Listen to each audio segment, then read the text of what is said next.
دا ویډیو مې په ځانګړي ډول باندې د قرضدارانو دپاره ده. هغه کسان چې له نورو خلکو یې پیسې اخیستي، مالونه یې د خلکو ځان سره ساتلي دي او د بیرته ستنولو نیت او ذهنیت نه لري او فکر کوي چې د چا لاس ماته نه رارسیږي. که غواړې خپل آخرت بچ کړې، دا ویډیو را سره واوره. یو څو الهي پیغامونه درته لرمه چې د قرآن کریم نه مې راخیستي دي، تا سره یې شریکومه.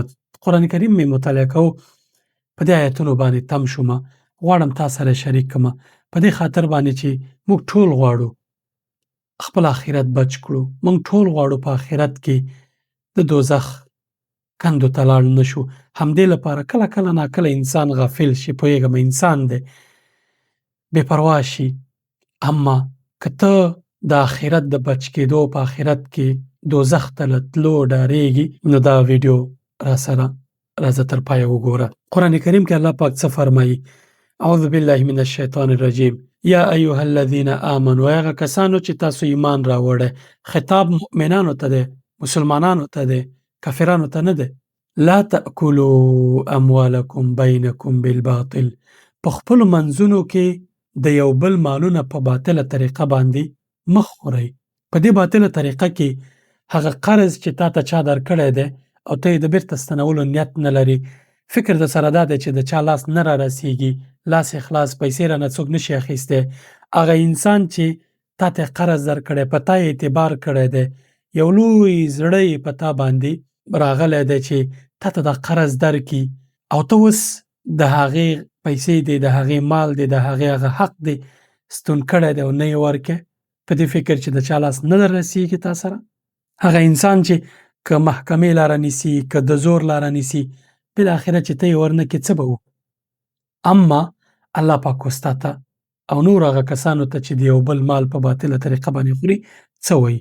یا ایها الذین آمنوا لا تأکلوا اموالکم بینکم بالباطل، په خپلو منځونو کې په ناروا باندې د یو بل مال مه خورئ. باطله طریقه باندې رشوت اخیستل دي.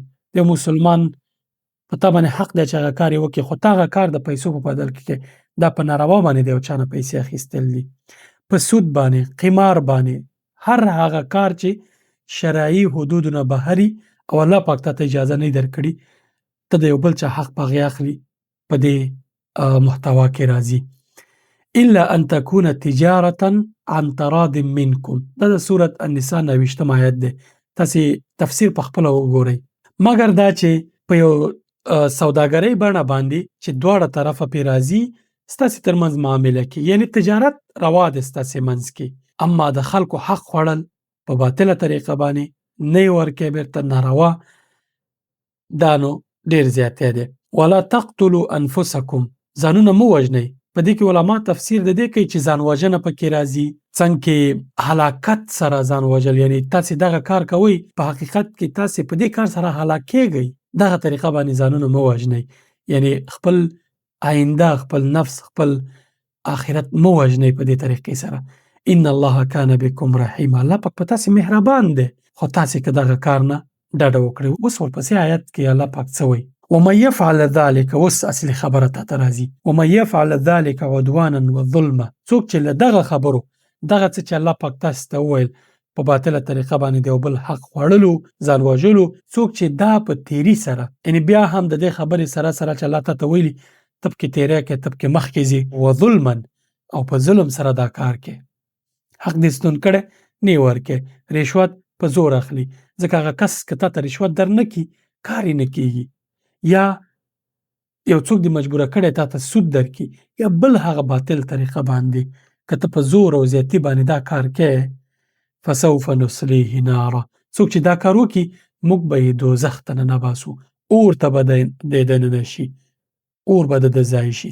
وکان ذلک علی الله یسیرا، تاسو فکر کوئ چې د چا لاس نه در رسیږي، خو دغه کار الله پاک ته ډېر اسانه دی چې تاسې د قیامت په ورځ، د آخرت په ورځ د دوزخ په کنده کې دننه کړي او دغه انسان حق در نه راواخلي.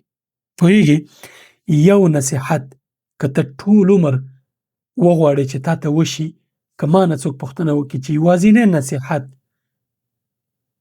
هغه به څه وي چې تا ته وشي؟ د خلکو له حقونو ځان ساته، د خلکو قرض بیرته ورستون که، د خلکو مال مه ساته، مه یې ستنوه، د چا سره زور زیاتی مه کوه. د یو انسان چې په تا باندې اعتبار کړی و د هغه حق دې تاو کړی نه یې ورکې. دا الله پاک درته جدي خبرداری درکړه چې په باطله توګه د چا حق خورې او نه یې ورکوي. داسې انسان به ډېر کم وي چې چاته قرض نه وي ورکړی، څوک د هغې نه قرضدار نه وي. ته پوهېږې د دې درد ډېر زیات دی. زما سره داسې شوي دي. زه د هغه انسانانو هغه درد در کومه چې چا باندې اعتبار کړی، یو لوی خطر یې ځان سره اخیستی د پیسو د له منځه تللو. یو انسان باندې اعتبار کړی، پیسې ورکړي او هغه ناځوانه انسان اوس د هغه پیسې نه ورکوي. څومره لوی اعتبار دی چې څوک تا ته خپلې پیسې درکوي او اوس نه یوازې دا چې ته دا نامردي کې بلکې خپل آخرت خرابې. دا ډېره لویه نامردي ده. هغه کسان دا درد درکولی شي چې نورو کسانو ورسره زیاتی کړي. ما سره ځینو کسانو دا کار کړی دی چې حق دې ورکړی دی بېرته ستنولو کې سستي کوي، نه یې درکوي. کله کله بیخي درته وایي چې نه شم درکولی. ته هېڅ چاره نه لرې پرته له دې چې صبر ورته وکړي. دغه انسان درد دغه نو همدې دپاره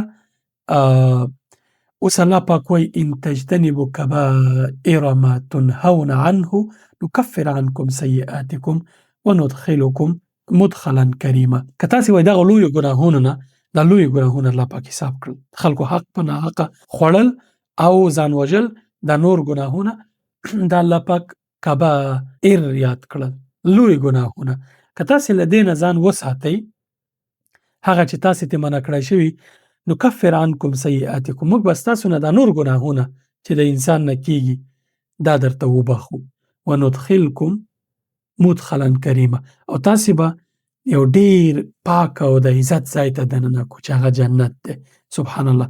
که ته دغه د خلکو حق ورکولو کې کوشش وکړې، الله پاک به ستا ځای جنت کړي. ګورې په قیامت کې هغه کسان چې د نورو نه حقداره دي، د خلکو حق الله پاک انسان ته نه بخي، ځکه خو یې کبایر ګناهونو کې راوستی. قیامت کې به دغه انسانان درول کېږي او دوی ته به ویل کېږي چې د خلکو حقونه ورکړئ. دوی به د خلکو حقونه هغه وخت کې نشته، پیسې او مال خو هغه وخت کې نشته، څه به کوي؟ خپلې نیکۍ به ورکوي. ته به حتی جنت ته مستحق یې چې لاړ شي، خو خلک به ستا نه نیکۍ واخلي، د نیکیو تله به دې سپکه شي. همدغه به وي چې ستا به ځای دوزخ کېږي که چېرته د نیکۍ دومره کمې شي چې بدۍ پرې ډېرې شي.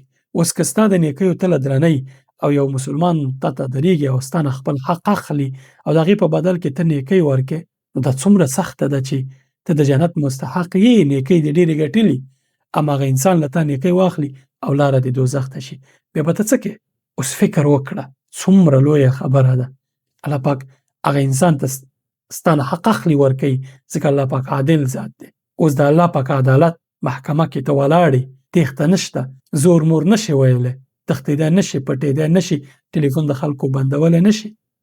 اوس د الله په مقابل کې ولاړې او هغه انسان چې تا ته خپل حق درکړی، تا باندې اعتبار کړی، پیسې درکړي دي او اوس یې ته ستنې، هغه درنه په زور خپل حق اخلي، د الله په زور ستا نه به نیکۍ اخلي. هغه نیکۍ چې هغه انسان ته که په دنیا کې ویل شوې وی، د به ټول عمر تا ته د قرض یادونه نه وه کړې چې ته یې ورکړه، ځکه هغه نیکۍ دي. هغه یوه نیکۍ په څومره ارزي. او که نیکۍ نه لرې، بیا به دغه انسان بدي تا ته انتقالېږي، لا نور به د دوزخ مستحق کېږي او په دوزخ کې به ښکته کندو ته ځي. دا الهي وعدې دي. ته یې سرسري او بابیزه ګڼې. الله پاک جدي درته ویلي چې لا تأکلوا اموالکم بینکم بالباطل، په خپلو منځونو کې د خلکو مالونه په باطله طریقه باندې، په ناحقه طریقه باندې، په رشوت باندې، په سود باندې، په قرض نه ورکولو باندې، په دې باندې مه خورئ. د حق ځان ته مه ساتئ. دا اور دی چې ستاسې خېټو ته دننه کېږي. او دا چې ومن یفعل ذلک عدوانا وظلما فسوف نصلیه نارا، او څوک چې په دې کې زور زیاتی کوي او په زوره د خلکو حقونه خوري، موږ به دوی دوزخ ته دننه کړو، اور ته. وکان ذلک علی الله یسیرا، دا الله پاک ته ډېر اسانه کار دی. نو که غواړې آخرت دې بچ شي، دا د الله پاک پیغام و ما ته او تاسې ټولو ته. الله پاک دې موږ او تاسې د خلکو له حقونو وساتي. هغه انسانان چې نیت لري د خلکو حق ورکړي، الله پاک دې له هغوی سره مرسته وکړي چې د خلکو قرضونه ادا کړي. هغوی چې بې وسه دي، هغوی سره ګزاره پکار ده. صبر ورسره پکار دی چې مال پیدا کړي او د خوړلو نیت یې نه لري، هغوی سره ګزاره پکار ده. باید صبر ورسره وشي. انسانان دي کله کله ناتوانه شي، اما هغوی چې زور وایي او نه یې درکوي او ځان یې پرې غلی کړی دی او سترګې پرې پټې کړي، دا واحدونه د هغوی دپاره. السلام علیکم ورحمة الله.